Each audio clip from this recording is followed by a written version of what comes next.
we refer to that. We refer to something called loneliness.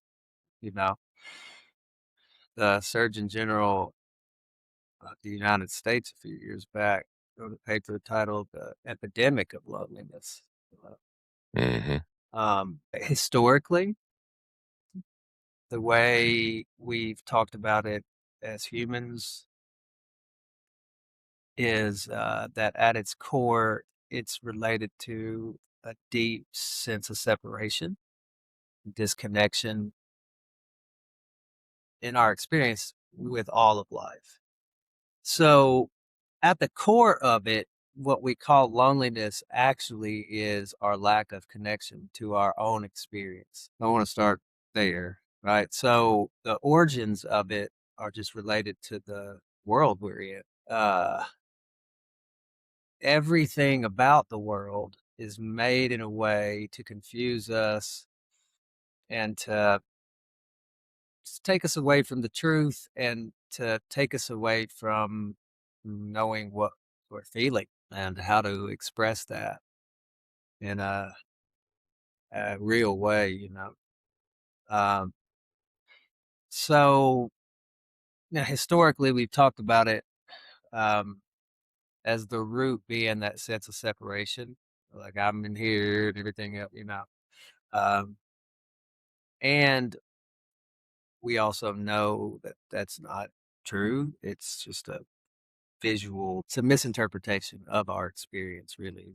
And so the current shape of it, yeah, it has to do with the systems that we currently live in and how inhuman they are and how our programming and conditioning have disconnected us and put us in boxes with labels and names, you know what I mean?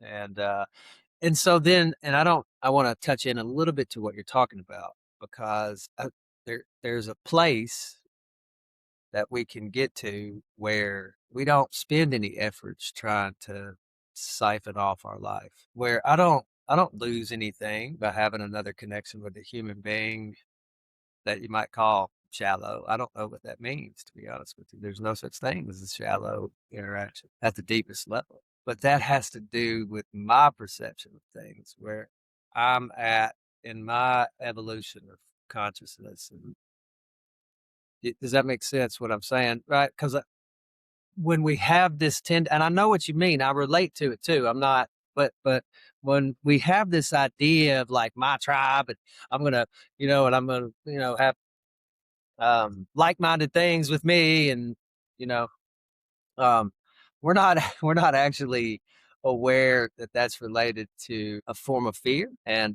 just a lack of clarity. My pushback on that is, Sure. it's not that I don't want to deal with or talk to people that I have a difference with or who I don't connect with.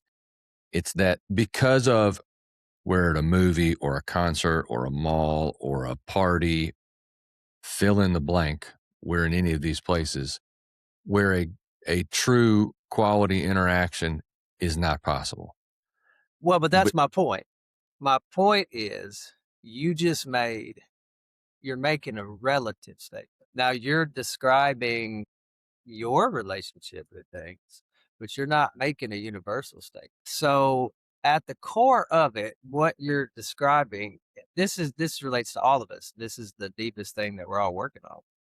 It's still at its core related to our being dependent on things out here Mhm. for how we feel. Does that make sense? So it's the most subtle thing you can imagine, but we're actually needing something from the interaction.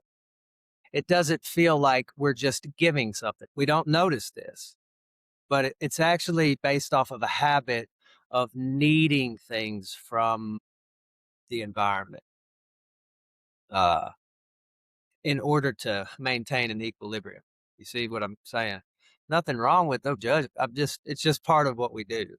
Mhm. And we're not aware of what that's actually about, right?